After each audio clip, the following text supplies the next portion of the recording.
Noon pa man ang Pilipinas ay nakokontrol ng mga dayuhan tulad ng Kastila at Amerikano na isang dahilan kung bakit magulo at wala sa ayos ang Pilipinas ay dahil sa pakikialam nila sa ating bansa na ang iba sa atin ay nalason ang pag-iisip ng ibang lahi dahil sa pera at kapangyarihan na sumusunod sa kapangyarihan ng ibang lahi.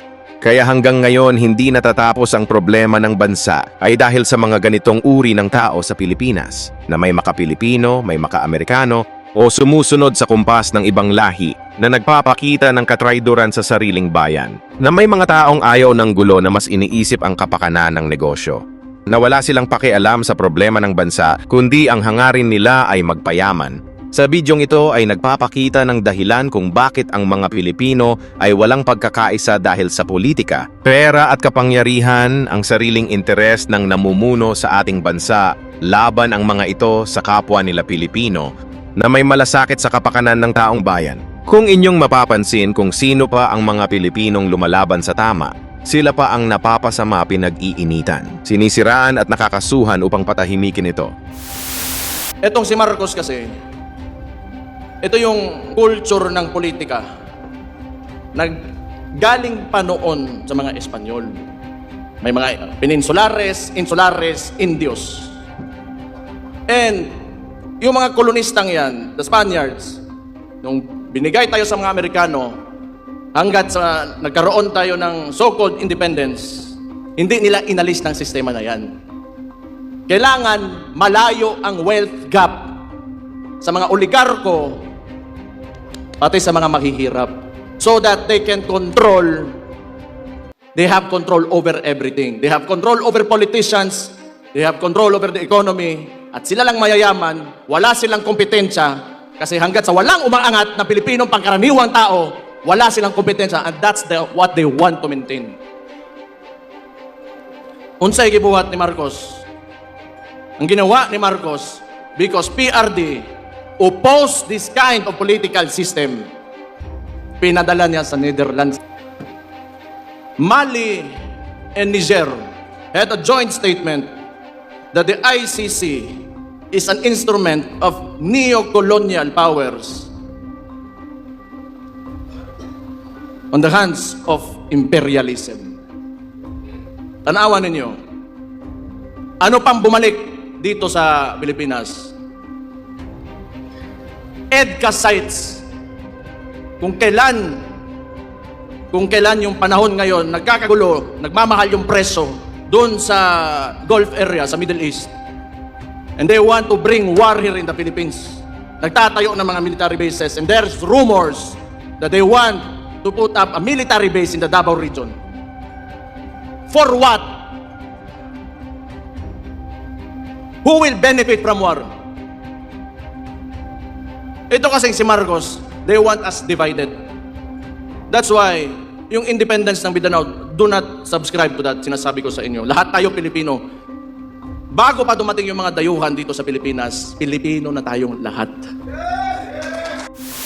Sa bidyong ito ni Antonio Luna ay nagpapakita ng dahilan na si Antonio Luna ay may tapang at malasakit sa bayan. Pero ang kanyang mga kaharap ay mga taong may sariling interes sa politika, pera at kapangyarihan na sumusunod sa ibang lahi na lubosan niyong maintindihan. Ang nangyari sa nakaraan na sila ang dahilan kung bakit hanggang ngayon ay magulo ang Pilipinas sa mga ganitong uri ng tao na walang pagmamahal sa bayan, na naging kultura na ang magulong politika na walang pagkakaisa. Masakit man tanggapin, ang tunay nating kalaban ay ating mga sariling lahi na kakampi ng ibang lahi na nadidiktahan na sila pa ngayon ang nasa kapangyarihan na nagpapatakbo ng bansa. Eto, panoorin nyo. Walang umiiral na mag-isa, Hoven. Lahat ng mga nauna sa atin, inialay nila ang buhay nila para sa kalayaan. Senyor Paterno, pinipili ko ang kapayapaan. Bulag! Huwag kayong maniwala sa matatamis na salita ng mga Amerikano! Walang puwang ang bulag sa gabinete na ito! Paano ang aming mga negosyo? Kapag nakapaglaban kami, babagsak ang ekonomiya. Paano namin mapapakain ang aming mga pamilya? Negosyo o kalayaan, bayan o sarili, pumili ka! Paano ninyo nasisikmurang pag-usapan ng negosyo kung mga alipin tayo sa sarili nating bayan? Minamahal ko rin ang ating bayan. Kandehadas! Sa ngayon ay kakampi natin ng Amerika. Nangako sila sa akin sa Hong Kong. Gagawin ng Amerika ang lahat. Maunahan lamang niya ang ibang mga bansa na may pagnanasa sa Pilipinas. Nais nilang isulong ang autonomiya para sa Pilipinas na gawin itong protektorado sa ilalim ng Amerika. Pero kataksilan yan! Nangyayari yun? Kataksilan! Ayon sa saligang batas, nasa kamay lamang ng mga Filipino ang soberenya.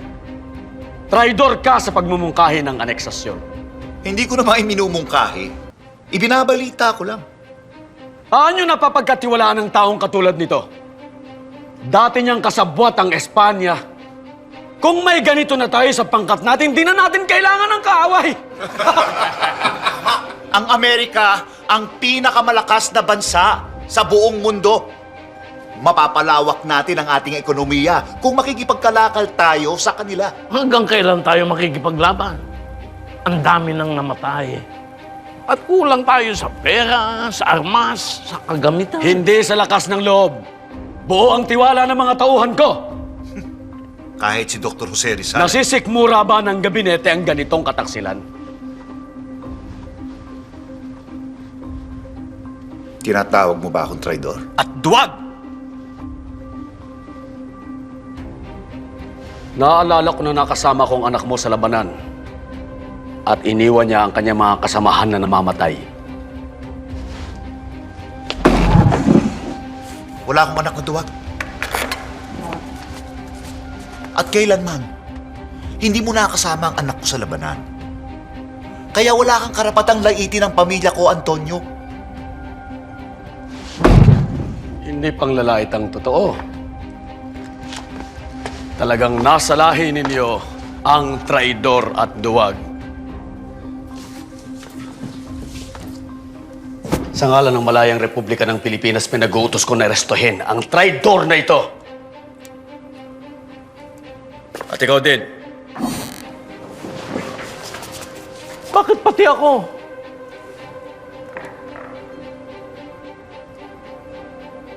Nasa kapangyarihan niya naman ito.